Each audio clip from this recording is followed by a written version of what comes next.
So we're going to be learning from the book God versus Gods by Rabbi Reuven Chaim Klein.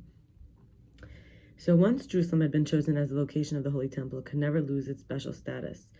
This is, I think we're going to have a lot of sources today. Just a moment.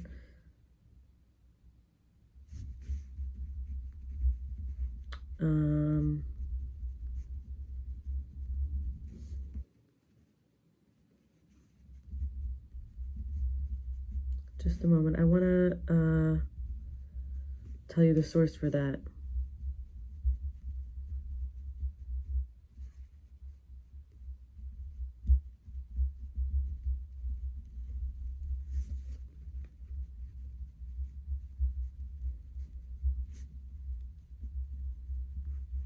It's from emes to 1 Kings or 1 Melachim, 15:14.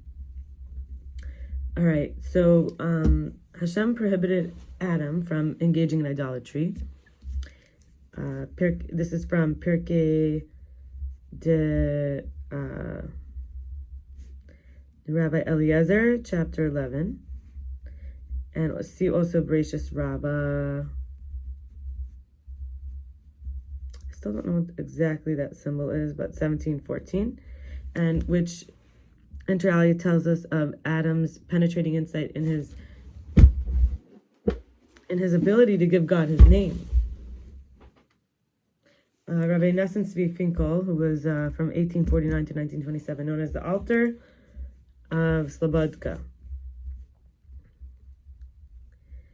The altar means like the great or the elder. Actually, it's called slabodka. Yeah, slabodka.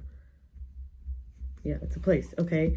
He derives from this midrashic source that Adam was not only able to immediately intuit Hashem's existence, but to realize his complete dominion over all creation. When all the creation thought that he was their creator and came to prostrate themselves before him, Adam rebuffed their advances and said, "You came to bow down to me. Let me and you go together, incarnate He, who created all of us." The author explains that idolatry refers to a change in one's intellectual pursuits. In other words, should Adam ever become satisfied with his relatively limited knowledge of Hashem and refrain from continuing to seek out more, this would be conceptually similar to idolatry, whereby one changes the focus of one's worship from Hashem to a different entity. And a few other sources. There's nefesh Hachaim 1:6, Sanhedrin 56b number 22, or hatzafon Shemos. Shemos is Exodus.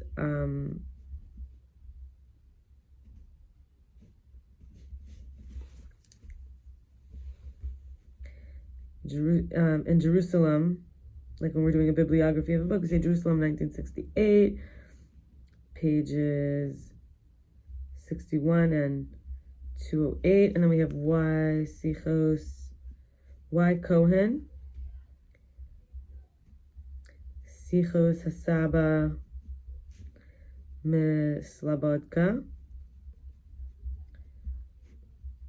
volume 2, and that's Jerusalem 2009, pages 908, 909. Rambam, who is also known as Maimonides, says that in the days of Enosh, they made a mistake and thought that because Hashem created the stars and celestial bodies were placed in lofty positions, bestowed with honor, that just as the king wants to have his subjects honor those who stand before him, close to him, right? That Hashem worked humbly to wanted humanity to glorify and honor those who make him great and honor him, and these people concluded that Hashem wants them to praise and glorify and honor his servants, the stars and the celestial bodies. But this developed into worshiping and eventually building sanctuaries for them, bowing to them and giving offerings and sacrificing, and eventually became a full-fledged idolatry. And in leket, Sichos, mussar. This would be page, it's from Rabbi Sher, and it would be page 181, 182, and then 184 to 186. He says that the leaders thought the unintelligent needed, like the unintelligent masses needed the intermediaries, but eventually Hashem was actually forgotten. Although bereishis Rabba, bereishis Rabba 23:7 says that the idolatry of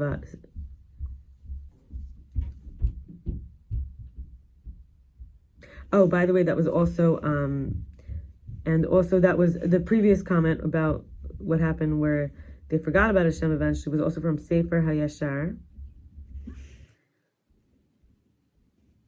in Tel Aviv, the book 1955, page 9. Okay, so bereishis Rabba 23:7 says that the idolatry of Enosh time was wicked and rebellion against Hashem. So here we have, did they do it because initially they wanted to serve Hashem, and then they just ended up forgetting Hashem, or is it because they truly wanted to not serve Hashem?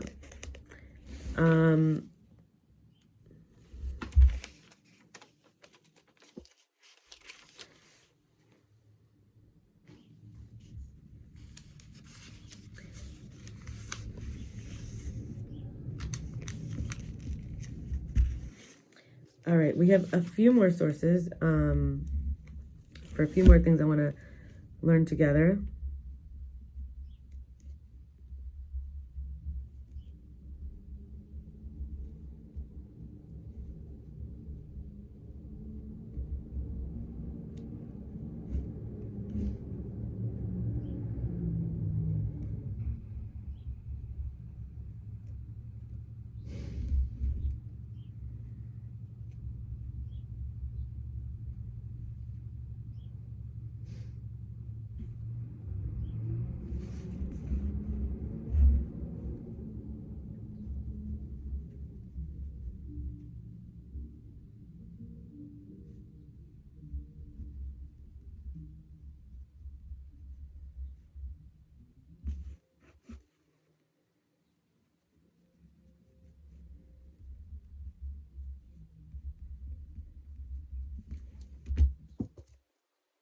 Yeah, two more topics here. So now moving away from the book, but we will come back.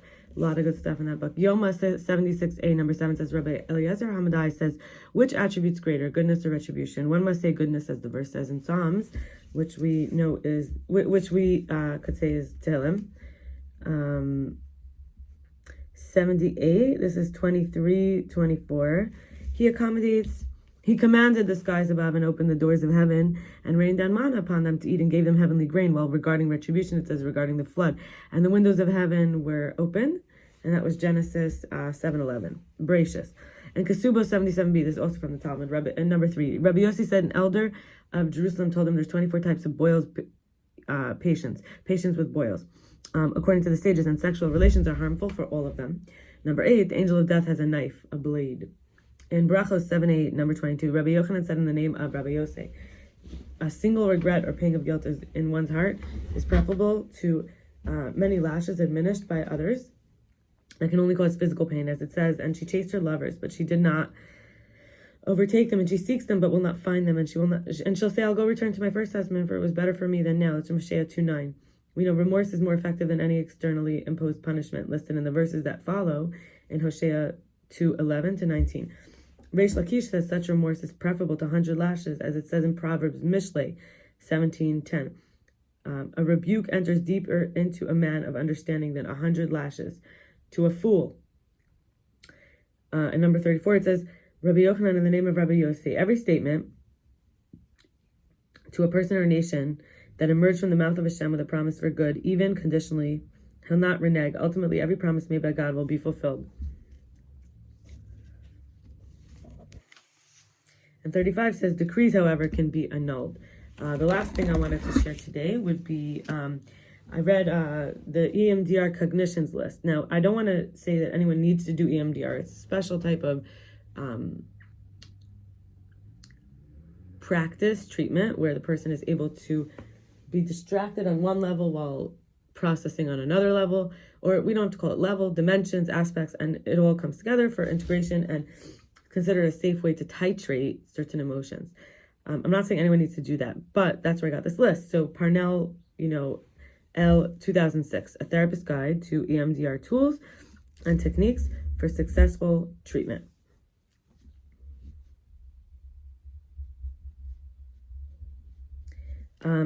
So this is how we change from negative to positive. I'm not lovable. I am lovable. And you could do this while you're doing something else. The whole point of EMDR is capitalizing on this idea that, let's say you keep your hands busy, you could kind of hear things in a different way. You don't have to react as much if you're washing the dishes while someone's saying something. You could sort of let yourself go into the activity in a way that you're not as available to the moment of possible trigger. Okay. I'm not lovable. I am lovable. From I'm not enough to I am enough. From I'm not deserving to I deserve good things. From I don't belong to I belong. From I shouldn't be here to I deserve to be here. From I'm unimportant to I'm important.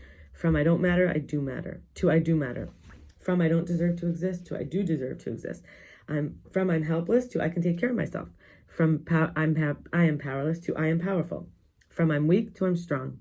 From I'm lonely to I can connect with others now. From I can't trust anyone to I can choose whom to trust. From I'm not safe in relationships to it's safe to be loved, to love and trust others now. From it's not safe to have feelings to it's safe to have feelings now. From I cannot protect myself to I can, or even I can protect myself, or I can learn to protect myself. From I cannot trust myself to I can trust myself now, or I can learn to trust myself now. I did something wrong to it's not my fault. From I am different to I'm fine as I am. From I deserve to die to I deserve to live. From I am insignificant to I am significant. And I think this whole theme today is really that transgressing the self is also transgressing the self and transgressing itself is able to be done to the self or to God. Transgressing God is transgressing against the true self. That's all for today. All the best. Bye.